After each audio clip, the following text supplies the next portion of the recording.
I'm going to talk about how to make AI accountable, discuss a little bit about evaluators in action with AI Foundry. That's a pretty cozy room. I see some lovely blankets here. Hope you don't fall asleep before the conference ends. My name is Stratos Kourtzanidis. I come from Greece for this very day. Have you been to Greece this summer?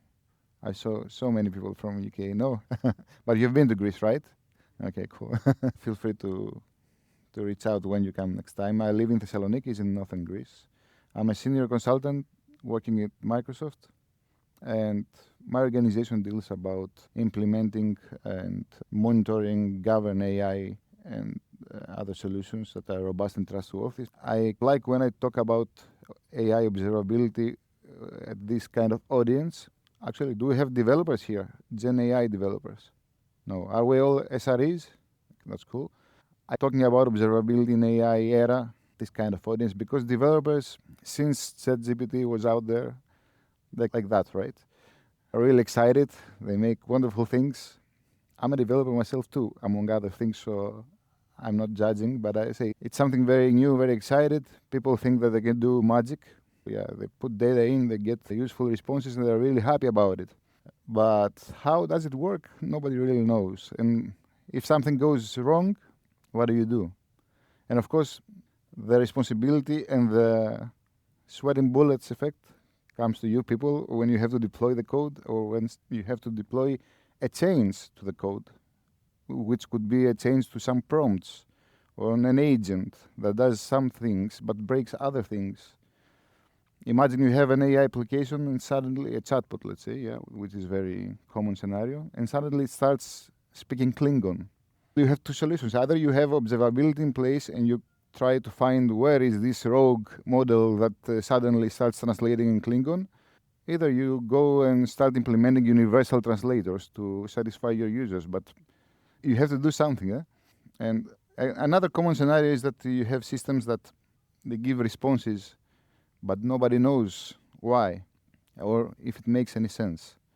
Especially when you have agents that are interconnected with several multi-agent systems, with several tool callings and several, let's say, flows inside them. Things can go really tricky. So what do we need and what we're trying to achieve is moving from magic to measurable. We need to find a way that we can sleep at night and being assured that our system runs as it should be. But that's not the same as it would be with a normal application, let's say. Usually when we talk to engineers on a normal web application, for example, we know what to measure, we know how to do root cause analysis, we know how to respond to incidents. Sometimes not, but okay, it would be an exception thrown, it would be a network issue, it would be something that we already have seen most of the times. Here in these systems, things can get really tricky. So since AI is not magic, and what we need now, it's not a crystal ball, but a dashboard with the things that we need to measure. In Microsoft, we've implemented in Azure AI Foundry tools and ways that you can leverage to monitor your performance, the quality of your systems, to diagnose the issues quickly, and of course, to intervene when needed. What I would like to talk is especially the AI evaluators. So there are some specific metrics that are only relevant for AI applications, and we've implemented the evaluators SDK with specific classes that you can use either on batch processing or standalone when you're developing or in your CI/CD workflows. We'll talk about it later. And you can evaluate specific dimensions of your AI applications. For example, there are general purpose evaluators like coherence, fluency. These are very useful when you have a chatbot, for example. With coherence evaluator, you can measure the logical and orderly presentation of ideas in a response. So how understandable is text that the LLM provides, and if it's easy for the reader to follow the train of thought of the writer, of the LLM. On the other hand, with fluency, you measure different things from a grammatical aspect or a vocabulary aspect, how fluent the answer is, and it can give you an idea of the quality of the answer. We have textual similarity evaluators. For example, you want to have an LLM application doing summarizations. You need to have some idea of how the summarization went, how relevant it is to the source input. And there are several metrics for that, like F1 score, Blue Rouge, Meteor, etc. There are RAG evaluators, which are really important because the majority of the AI cases till now is RAG. What we call RAG, I assume it's retrieval augment generator, is the chatbots that are grounded, or the applications that are grounded to several of our data, and they fetch the data and they provide answers tailored to our specific information, business knowledge, etc. So we have metrics to see how well this thing goes. For example, we have groundness, which is a very important evaluator, measures how well the generated response aligns with a given context. If the LLM truly gives answers based on our content or hallucinates or generates things that it shouldn't. Retrieval and document retrieval, how well it fetches from our knowledge base and how relevant are the documents that it fetches to the question, for example, of the user, things like that. Relevance, response completeness, these are all specific metrics, and there are specific evaluators that you can use to measure a RAG application. Then you have safety and security evaluators, which are very important. For example, you want to see if the responses contain hate speech or sexual content or violent content. Or if you have an LLM producing code, if it includes some parts that are vulnerable, for example, for SQL injection or something like that in the response. This is also very important. And nowadays we have the agents all over the place, and agents have their own specific metrics. For example, you have intent resolution evaluator or task adherence or tool call accuracy. Let's see an example. Let's say you have an application that's trying to answer to a question like, what's the weather now? And you have a multi-agent system underneath. So the user proxy agent will try to use the proper tools to give the answer to the user. And normally it should understand that the user wants to know about the local weather. It will try to fetch the location from one of the tools available, try to use the weather API available with this location and provide the answer. For all these steps, we have specific evaluators. So did it identify the intent properly? That's one thing, and there is metrics for that. Did it call the correct tools for the job? And in the end, did it manage to answer the question and give a satisfactory response? These are also things that now you can measure. And on top of that, these are also a list of evaluators. On top of that, you can have your own custom evaluators. For example, you're not satisfied with the existing ones, you can create your own using a prompt file with a specific prompt that you want to guide your evaluator what to do. For example, let's say you want to make an evaluator to see how friendly the response of the LLM is, and you have some limits. You say, I want this specific LLM application, Gen AI application, to be super friendly. If it's not, I have a hard limit on that. So you draft your prompt properly, and then you create your classes. I'm not showing the code examples now. It's not that difficult to do, but you create your own custom evaluators, and then you can test on your own specific needs. So all of that, they can be done in AI Foundry, and we will see how these tools can help you throughout your end-to-end workflow, from planning and experimenting to developing to actually operating and scaling in production, which is very important. And okay, all these evaluators exist as part of the evaluation SDK. You can use it in your code, but there is also a GitHub action and an Azure DevOps extension available, so you can integrate it in your CI/CD pipeline. So on every commit, you can run these evaluation tests, and you can see if things are going well or if there is a drift because of the change. And of course, when you go later in production, we have other tools in place that can help you identify and debug issues, track your resource usage, etc. We have a system we call continuous evaluation and monitoring on AI Foundry, and we provide specific dashboards that you can track your performance. You can track all these evaluators that you have in place, and you can also track things like resource usage, cost, etc. I'm being a bit fast on these because I want to show you a demo with all these in action. Yeah, I will try to switch screens. Good, good, almost good. Okay, cool. Yeah, sorry about that. I will just duplicate to make my life easier. So this is the main page of Azure AI Foundry, which is for Microsoft is a one-stop shop for developing, govern, and doing whatever you need for a Gen AI application.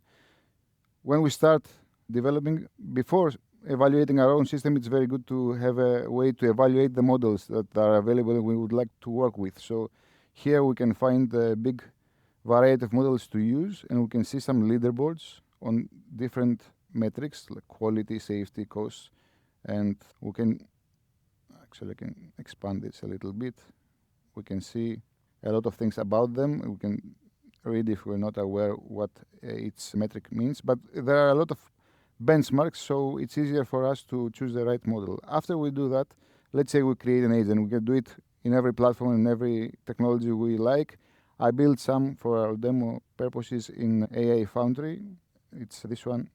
Actually, ESOP agent is a simple agent that is supposed to provide help and assistance on the ESOP products. I gave it a small dataset with just JSON with some agent, some ESOP products and prices and ratings, etc. And a simple system prompt saying that you have to provide help and your answer should be in a funny way. So I will try to use this in a playground, and I will ask it, for example, give me the cheapest headphones. It will generate a response. Okay, that's NT, Bluetooth, or whatever. What I can do here, while I'm in the playground, I can click here and I see the metrics. AI quality, I can choose which one I want to use, and risk and safety. And here, after the response, I can see that I get 5 out of 5 in relevance, 5 out of 5 in task adherence, 4 out of 5 in coherence, intent resolution 4, fluency 4. And in safety, I have no risk. Every metric is in 0 out of 7 for violence, sexual, self-harm, and hate and unfairness. This is an evaluation of the specific response.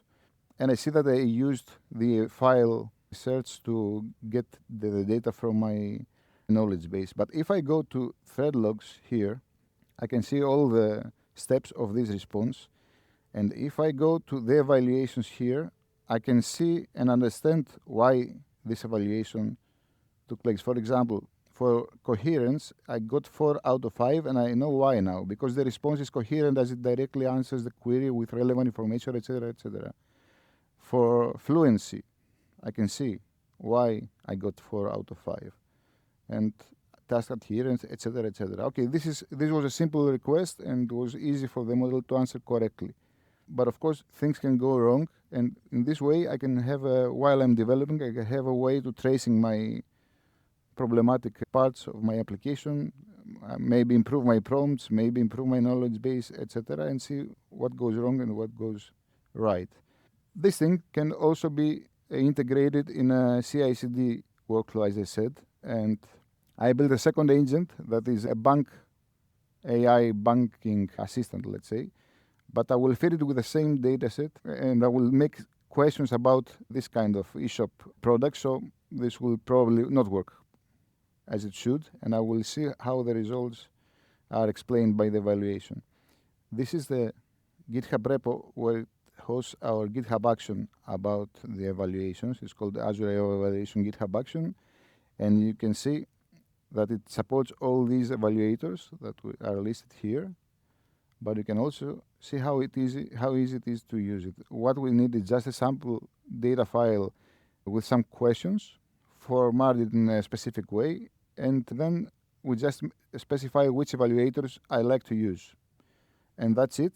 Then, of course, there is a YAML file with some configuration about our endpoint, the model that we use, etc. And we trigger it on commit, or we trigger it on I don't know, time interval, however we like. We ingest it in our pipeline, and we can see the results. I've built one myself here, and I can see the results of this action running. It shows that it failed, but that's because my demo subscription has a very small window for tokens, and it got some 429s, but the results are here. So after running it, I got this evaluation. Now this is on the banking agent, but questions are about the product, so things go terribly wrong. So you can see that I have a very low results on task adherence, relevance, passing rate, coherence, passing rate, etc. And I can click here. This will lead me again to the AI Foundry, and you can see these results in detail and understand what goes wrong. So here I have again the results color-coded. I see it's not going very well, but if I go to the logs, if I go here, I can see in the data, I can see, for example, for this specific query, that what colors are available for the Contoso player, which is totally irrelevant. On the metric of intent resolution, it failed. And I can see why it failed here. It says that user wanted to know the available colors. Agent failed to provide any relevant information about the product, dismissing it as functional or niche without verifying, because the answer was, unfortunately, I cannot provide specific details for a product like Contoso, etc., etc. On another metric, if we go in coherence, for example, I see it or in relevance, I see it failed, and I see it failed because the response acknowledges the query but fails to provide us any specific or useful information. And that goes on for all of the questions and answers, and on the specific metrics I can see and identify what's the root cause easily, and I can run this every time I make a change. This is a way to have a clear view on behind the magic, what really went wrong, and identify maybe it would be the knowledge base problem, maybe it would be the prompts problem, maybe it would be something else, but I have a way to find it. And of course then there is monitoring, where I can see data like the resource usage after I've deployed in production and the cost management, etc. And I can also have application analytics. It's not going to fetch data now because I didn't run it enough, but we can have this kind of metrics here in this dashboard running all the time and monitoring all the time continuously, so we can have a great overview all the time without worrying. So I hope I wasn't very fast on that, but we now get that if we have these tools in place, the developers, I don't think they will stop being excited about all these new goodies, but I think even if they act as magicians, we can measure things now, and we can actually tell them what's going wrong or right, or we can respond easier to an incident. I'm not out of time, am I? I'm good. Okay, I can stop right here. Thank you. If there are any questions. Otherwise, I will share the two main links that are useful. One is about observability, and the other one is the GitHub repo of the hub action that you can use to integrate this to your code. Yeah. Sorry, I cannot hear you. Yes. Yes, I get it. I just made the demo on the managed service because it was easier to demonstrate, but you can use the same evaluators using the Evaluators SDK on your own agents or applications that you created wherever you want. And it still works the same way, but of course you will not have the whole experience that I showed because this is the portal easy to prototype, let's say, way of building agents. But for your own custom agent, you can also use these tools, yeah.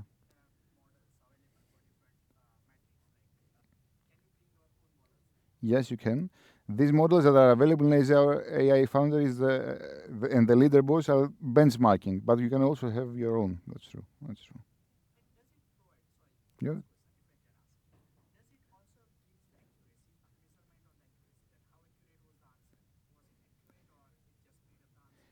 Yeah, if we go back to the specific. Okay. So groundness is if it's for RAG application. Groundness is if the answer was grounded on the data. So if it was the answer was included in the knowledge base.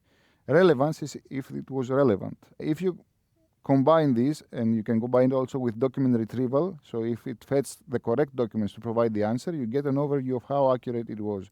But when you are talking about LLMs and AI applications, normally you're not talking in terms of Q&A. So for the specific question, I want the specific answer, yeah? Because the LLM is creative. So you get an answer and you have to measure how grounded it was, how relevant it was to the question, and if it was based on the correct chunks of my knowledge base. So these three metrics combined, they can give you what you say accuracy, which is not yeah.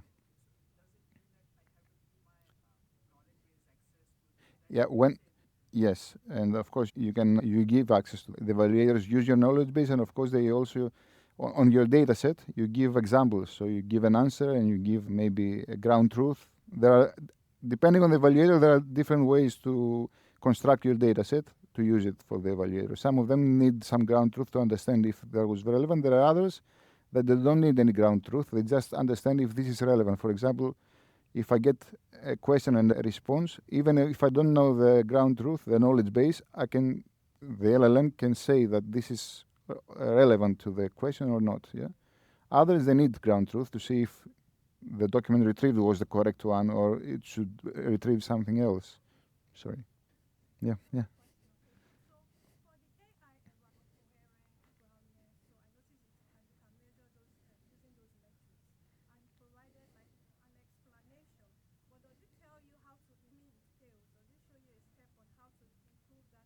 What it says, there is a score from 0 to 5, or that how well does it performs on this or on other metric, and an explanation why the result is like that. So if it's a very poor, maybe it says that the reason is this or that, but of course then you have to do some digging because maybe there is something wrong in your knowledge base. Yeah, there is a mistake on your texts, so it provides wrong answers, but it's not the model's fault, it's the knowledge fault. There are things that you should go and look for yourself for sure, but it will point out, it will give you hints what.